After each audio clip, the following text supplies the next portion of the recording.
right. This is an encore episode of the Rocker Dog Podcast, featuring our conversation with 2024 Rock and Roll Hall of Fame inductee, Peter Frampton.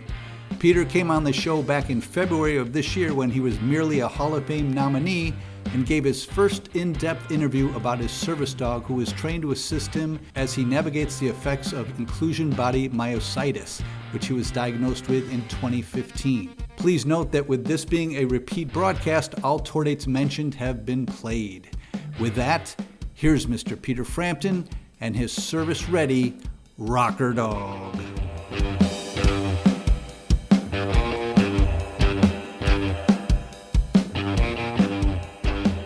My dog is a doodle, but he's a golden doodle, but he came out black. So his mother was the standard poodle, and she was all muscle and totally black and white. So the color obviously comes from her. And his name is Bigsby because he's big, but Bigsby is musical. It's the name of a gadget we use on guitars, like a tremolo arm. Okay. So those who are musically inclined and play guitar electric will most likely know why I called it Bigsby. But he's 58 pounds. They'd like him to be my trainers, his trainers. Well, no, I get trained too. Right. I'm the one that needs the training, not him. And so we'd like him to be over 60 pounds because he is my service dog. So right. He can hold my weight, and I have a harness that goes over him that when we go out walking or we go shopping or something, then I have a cane in my right hand and I'm holding on to him with my left hand. Okay. And he's still in final training, but he's going to be 3 April 12th, and he was one of 13 puppies. Wow. What happened was when he was born, he was trained for a few months, and then I think at about 5 or 6 months, maybe earlier, he came to live with me, and unfortunately, he was still a puppy. You know, right? The difference between 6 months, any dog, and 2.5 is mammoth. I mean, right. They go through preschool, primary school, junior school, and then they go to high school, and now he's on his way out of college. Right. So he's ready for the real world almost. He's right for the real world. So by the time he's between 2.5 and 3, they calm down even more. And he couldn't be any more lovable and gentle, bright, sensitive. I mean, and I'm not talking about a human being. Yeah. Yeah. I love this dog to death. It's just the best. And right now I live alone, and therefore his partnership in our living here is he's the best pal I could ever have, you know. Yeah, I can imagine. Well, we all know how that is. I mean, man's best friend really does. It's beyond the cliche and lives up to the billing in more ways than one. I often start the podcast with context around, you know, why did you get this dog? And I think we all know that answer. Yes. You know, going back to 2019, you went public that you were diagnosed with IBM, which is Inclusion Body Myositis. Right. And if Bigsby comes around roughly a year and a half, 2 years later, tell me about when did the idea of a service dog come up? You know, who brought it up and kind of what was your reaction? You know, I can't remember. It was probably my children. I give them all the credit for this. When I first got him, I didn't finish the story there. We were out on a walk and he fell into the back of me and knocked me down. Unfortunately, I broke my ankle. And yeah, so the kids took him away from me. So luckily, the trainers here in Nashville, who are family now, and Karen and George, he basically went up there back up to the farm, which is about 45 minutes from me here in Nashville. And basically the trainers said they didn't want me to have him back until he was 2 because of the situation. Right. And so, you know, I've only had him back a couple of months, and it's incredible. He is so well trained and so bright. You know, whatever I drop, he picks up for me. You know, it's pretty incredible what they can do. Well, what's incredible to me is I've got a golden doodle, and he's a mini, so he's only 20 pounds. But and I've seen the videos, you know, I've done the research, and it's just like I have to shame the poor dog. It's like, look, you're not living up to your potential. My dog's not living up to his potential. But what I'd love to hear about is it's such intense training. And I don't know if you're aware of this show. It was called Pick of the Litter. I think it was on Disney Plus, but it was about the journeys these Yes. service dogs take on. And it is not easy. It's an intense training course, and a lot don't make it. It's almost like the Green Beret, of the Yes. Army, like, 40 go in and 10 come out. Yeah. So what can you tell me a little bit about his training? Like you just started to say that, he picks stuff up for you, but what are you looking to get out of it in the end? What is he going to do for you? Doodle Team 6. Special Ops Doodle Team 6. Special Ops Doodle.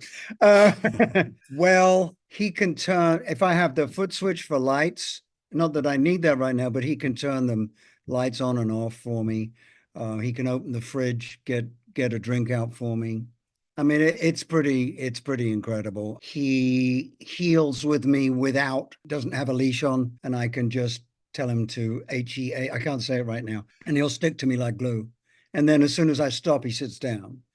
So he's well, obviously he has the the big harness that he's not thrilled with wearing, but once it's on, he knows he's working, and that's the beauty of everything he does. In the training, they use the name more than we would in a general pet. We'd say, "Okay, come on, boy," or "Come on, girl." Yep. Well, the training is his name. His name is the alert that he's on duty. He'll be mid-scratch, mid-food, if I need him, and I say it in that particular way that I say it, he'll drop everything and come straight to me and sit next to me. He can also, he's trained for this. I haven't done it with him yet, but if I were to fall, which is a unfortunate byproduct of this disease, I haven't in a while, touch wood. And if I'm laying down, I say HELP, his name first, loud.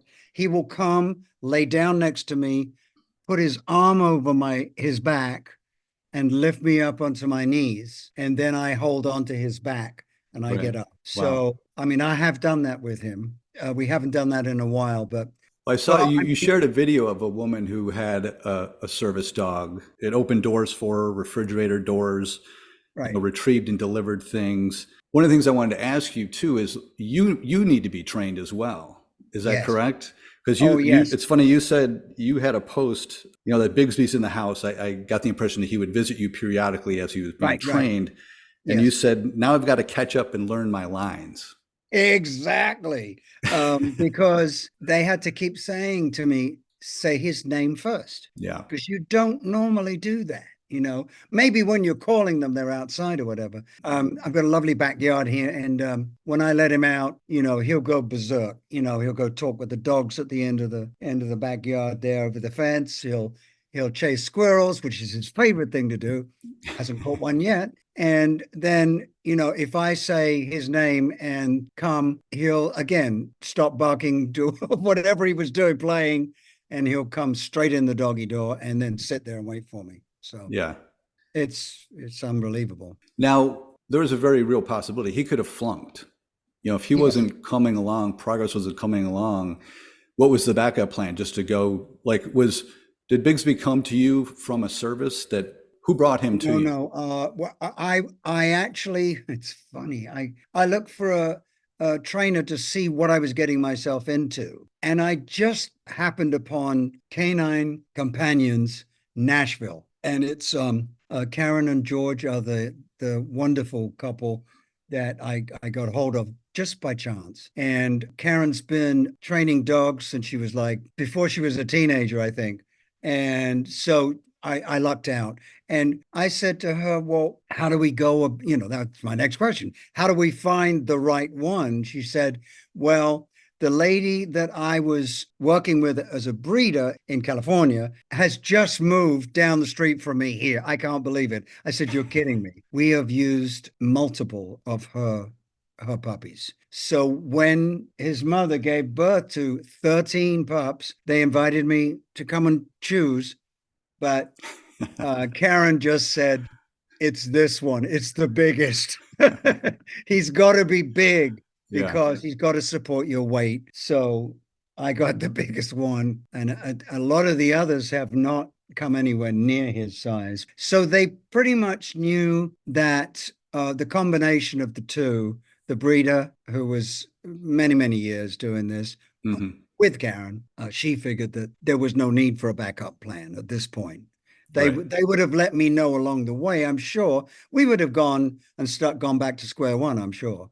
But there was no need, thank goodness. He's just the most chill dog you'll ever wish to. All he wants is his stomach rubbed when he's not working. Well, I think my Don't dog we shares all? that trait. Yeah. Well, it's been great following on social media because you kind of bring us along on this journey with Bigsby. And you had a post back in September of 2021 saying it's like having a new baby. And this must have been one of his visits. And you said the first night he slept and I stayed up all night worrying if he was okay. That's right. I did. Go ahead. What were you worried about? I don't know. I'm now living alone for a while now. And then all of a sudden I visit my grandchild, but I leave. Yeah. But I'm now responsible for another living creature. And I was nervous. How's this going to work out? So I wasn't that worried, but I did keep waking up and making sure he was there, waking him up to make sure he was okay. Right. Anyway. Was he sleeping on the bed or was he crate trained at this point or? Well, he does all of the above. He was crate trained. He'll go in and out of his crate. If I ask him to just wait there for an hour or something, he's fine with that. But generally now I leave him out in the house when I go out for an hour just to go to the shops, pick up some groceries or whatever. He starts on his little bed in my bedroom. Then he'll come up onto the bed. I do let him on the bed with me. Got a sheet over my because we were washing my comforter like 90 times a week. So I know that. Yes. I've seen that movie. Yeah. And so then he gets too hot and he'll just go and sleep on the carpet right by the door so that he's got some cold air. So okay. That's it. Now, will he tour with you?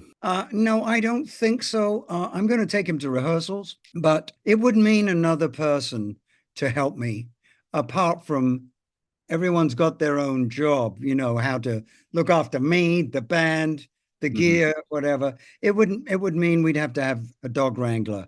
And I don't think being as big as he is, if it was your dog, this 20-pound smaller dog, I don't think it will be an issue, but he's huge, and then on bus rides and things like that, we'd have to stop all the time, whatever.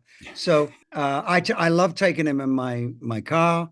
We go driving and stuff to visit people or do stuff, but I'm going to see how it goes at rehearsals. The whole band wants me to take him, but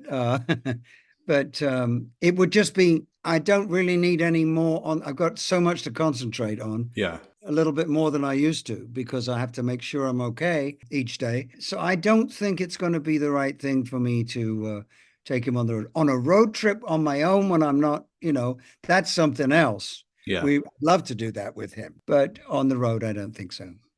Okay. And even in rehearsal, one of the things I noted down was, when you see service dogs, they always have the little sign, "Do not pet," which I know why, and I was just going to say, I don't know if he was going to go on tour, if you do meet and greets, like you have all these adoring fans that want to be in his face. But in the context of rehearsal, can your bandmates, I think, interact with him or, how does that kind of, that part of it go away? I think what I would do is have him in work mode until I get in there, have him meet everybody. And then because he's so chill, he would meet everybody. And then I would let people, they're kind of family, my band, so he would be on duty at a moment's notice, but off duty while we're working, and, the okay word is the release. And I never knew that. So when I first started training, when he would do something good, I'd say, okay, right. Instead of good dog. And you go, oh, okay, I'm out of here. So yeah, it's me that needs the training. I definitely got to D minus on my last lessons. Now, do you have to go? I mean, is this like a 2 hour session for you, or what does your training involve? Well, they do in-house now with me.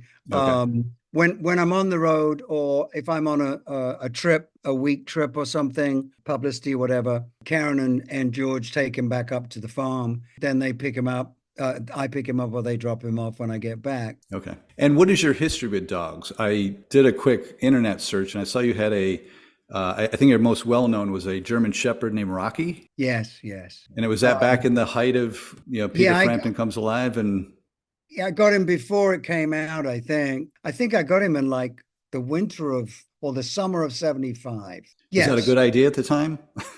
Yeah, it was. I mean, I had a huge area of land at that point. Comes Alive would have been out by then because I wouldn't have Okay. had the house. So, but I had 40 acres. So he loved it, I and bet. I've always loved shepherds, and he was a long hair. They're good service dogs as well. Yes, they are because they're also very bright. I mean, Yes. supposedly the poodle is one of the brightest. I think the truffle dog is even brighter. I forget the name of that. It's a hard word to say. I forget what they're called. So yeah, very bright. And he's super intelligent. Yeah. Uh, And what about as a child growing up? Were you around dogs or did yeah, your I family had have dogs? yes, we had a boxer. Hmm. Uh, he was actually a mix of a boxer and we called them Alsatians because we couldn't stand in England saying the word German in the German Shepherd, which Yeah. is their true name. Yeah. That's the name. But we changed it to Alsatian. So I grew up thinking German Shepherds were called Alsatians. And so he had a slightly longer snout, wasn't so pushed in. Leo the lion. So he was the family dog and just a great, lovely dog. Yeah. They're all great. They're all great. Yeah. I hear you there. I hear you there. Well, we end every show with these frivolous 5 questions I happen to call the zoomies. I know we were talking about zooming and dog zooming. Yes. And the first question, I'm confident that in your entire career, in the thousands of interviews you've done, you've never been asked this question. And it is, do you kiss your dog on the mouth? Oh yeah, I Do have. you? Yeah. Good. All Well, I right. kiss him That's on the nose and the snout, right. and sometimes his mouth gets in the way. And yeah, no, I mean, And so be it. yeah, I love the dog. Yeah. We don't That's, lick each I would, other. yeah, yeah. No, but I always say that's the correct answer. Can't be afraid of Yeah, showing your yeah. affection.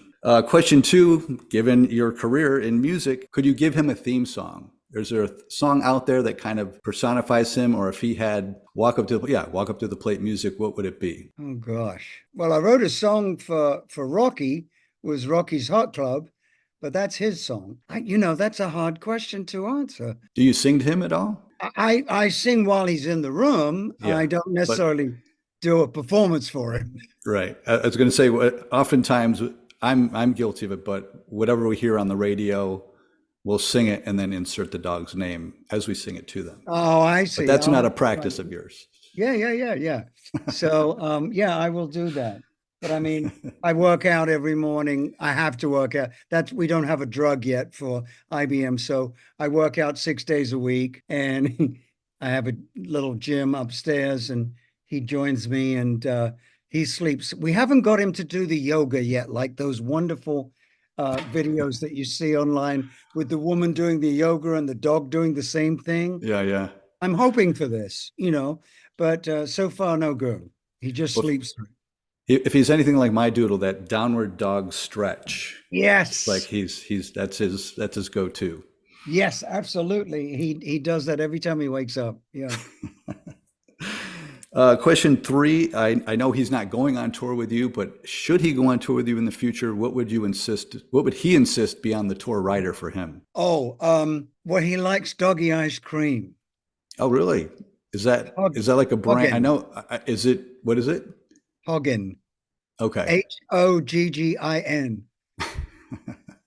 They just told me, Karen and George told me that. I said, well, what other treats? I've got dog trainer treats and chewy sticks and the Yeah. bone with the filled stuff in. He loves all that. but the ice cream is he lifts off the ground as he's eating it. He kind of floats through the room so I know he likes it. I love that. I gotta look into that. I'm sure my dog would love it. It's banana, peanut, and unbelievably bacon ice cream. So I can see a dog liking that. Question 4. I know in your training you don't do this, but have you ever used a dog voice? Like, do you go high pitch or head voice or baby voice, or do you have a distinct voice for the dog?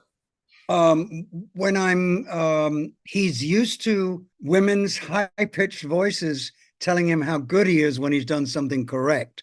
Right. So I generally have to go up an octave to when I'm congratulating him. Yes, I do. There's That's up there, great. you know. Really? That's so funny. Yeah. I wouldn't So, imagine but that. I just he's used to like overly adoring fans because they want him to get it right, you know. So when they're training him, it just goes up. Well, a no is low Hmm. and firm. You know, it's not funny or anything. It's a no. And then the good boy, his name, good boy, whatever, is up there, and yeah, that Yeah, kind of. that's interesting. And last but not least, I know the answer to this, but let's give these guys the props they deserve. Is there a dog organization or service you'd like to give a shout out to? I have to thank Karen and George Jewett at the Nashville, what's Canine Companion Nashville, Right. because they have looked after him as well as trained. He's lived with them for nearly a couple of years until he was more mature so that he wouldn't knock me over again. They have gone way above, in everything they have done. Basically, he has two homes now Hmm. because he kind of became George's dog. Yeah. And so now I've got him. George had to get another dog.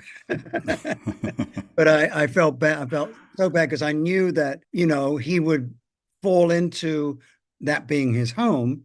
But he still knows me and goes, thank goodness he remembered me, and went crazy when he saw me. So, but I have to thank them so much. As I said, they come to my house, they pick him up, they take him. We're going on an outing next week, I think. We're going for a meal and a movie. Now, is this a training outing? Yes. Okay.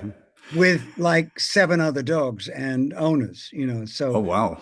we're team training. Yeah. Oh, that's So interesting. I've never done this. So this is going to be so much fun. Yeah, I noticed when he passed his CGC, the Canine Good Citizen test, a lot of that is about other dogs and distractions. So that's going to be a big test of being around other dogs and Yes. all these distractions. Well, he has, he's trained around horses, cats, dogs, people, not so much little tiny people, because there weren't that many around up there. But he's a little wary of very small children that are smaller than him. Just it takes him a second or two, and then of course he's licking them and hugging them and everything in 5 seconds. But yeah, he does really well. We did go to I've been to a shop. We went to Nordstrom's together with the trainers as well and with the harness. And he did really well. Again, it was to teach me more than anything else. Right. There's elevator protocol with the service dog. You want to let everybody else on before you get on. You wait for everybody to get off and hold the door, Right. so that you don't bother people. It's not for you and the dog, it's for them, for other Yeah. people, you know.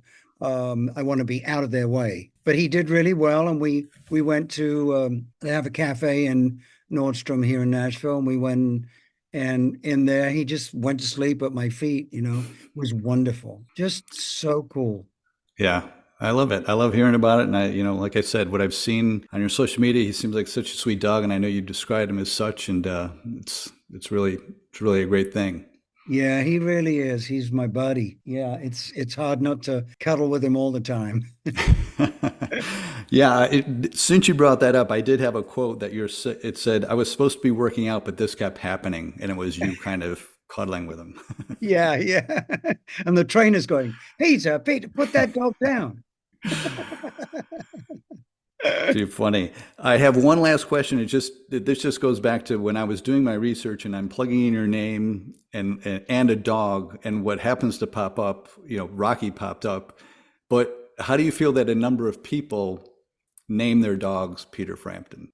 Yeah, I've come across that. It's just Frampton, they call them, the I've dogs. seen a couple, The yeah. ones I've heard about anyway. Hmm. And they're the same people that have the Frampton number plate too on their car. So I'm honored that people would want to call their dog that. It's funny to me. It's a nice feeling. Yeah. Well, especially as a dog and animal lover, so I Yeah, can see I that. am, and I'm getting more and more and more involved in animal shelters and helping out, and cats, dogs. I love Yeah. animals. Yeah. And I'm fostering an elephant, but he's still in South Africa. He did. In fact, a friend of mine and we were talking. We were sending each other.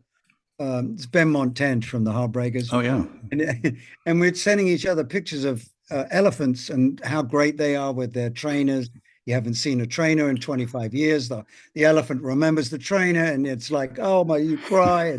And so I said, Ben, I really would like to get an elephant. What do you think? He said, let me run it by the wife.